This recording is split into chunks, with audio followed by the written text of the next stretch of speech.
Hello out there in YouTube video land, and welcome to my first video of 2009, the Whip Manifesto Part 1. What is the Whip Manifesto? The Whip Manifesto are my thoughts and my opinions that I hold on how whip should be used, what whip should be used, and why you should use them. Again, it is just my opinion, so I'll throw in a standard disclaimer here. Take it or leave it. Alright, so, Whip Manifesto point number 1. Function over form. What does this mean?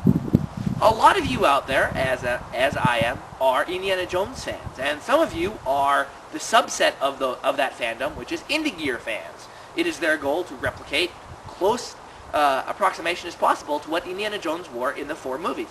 And a lot of them have discovered that this is a really awesome toy, and they want to get more into it. This runs into a problem with Whip Manifesto point number 1. And that is that a 10-foot whip on an 8-inch handle you're going to discover isn't the best whip to do more with your whip. That's not to say it can't be done. People like Adam Winrich have shown us that there is a lot you can do with this whip. But unfortunately, it's limited. If you don't believe me, the best advice I have for you is check out David Morgan's Whips and Whip Making. Look at the section on the 455 whip, how it was created and what it was created for. From what I've read, a lot of people actually haven't picked up that book and haven't read that chapter. In it, David details what his whip and its construction is designed for. It's designed for stunt players. It's designed for single throws. It's designed for wraps and catches. And it's designed for limited multiple cracking. That is what the maker himself said. When you try to make a whip do outside of what it's designed to, it can do it, but it's not very pretty. So, let's take a look at this. This is actually made by my favorite maker, Mr. Louis Fox. It is an 8-inch handle. It is a 10-foot whip. It is done in the style of Indiana Jones and the Kingdom of the Crystal Skull, which was a Terry Jacka whip. This, however, follows a closer Morgan design. It's got a lead shot loaded handle. But it does maintain a stiffened transition. So it is a hybrid whip, and it's a very nice whip. I love this whip.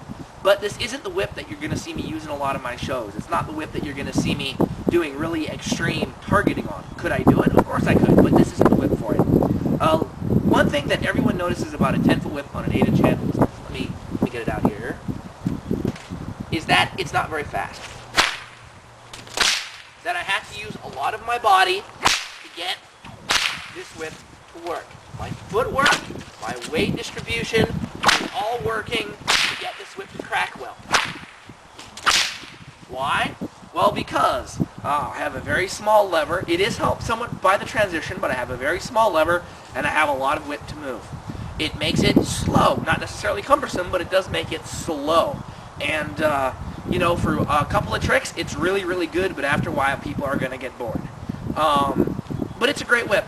And if you want to get a 10-foot Morgan or Kingdom of the Crystal Skull, or go ahead and get it, but please understand, it's designed for a certain application. I know that when Anthony DeLongis was training Harrison Ford for Indiana Jones and the Kingdom of the Crystal Skull, he makes mention of the fact that, and actually Terry Jack himself also makes the mention of the fact that you lose a lot of leverage. You lose a lot of leverage in this whip because of the shorter handle. For those of you who are lucky enough to get a Terry Jacka Kingdom of the Crystal of the Skull style bullwhip, Terry's actually lengthened the foundation of his whip, and when you first buy it, it looks about like this. I mean, literally, it is bound so tightly that it is straight out like this. What does this do? Check out the leverage that Terry has introduced into that whip. Why? Because you know, he wants a whip for function, and unfortunately, 8-inch handle, 10-foot whip, not the best for more sport-oriented cracking. Still a great whip though. So there we go.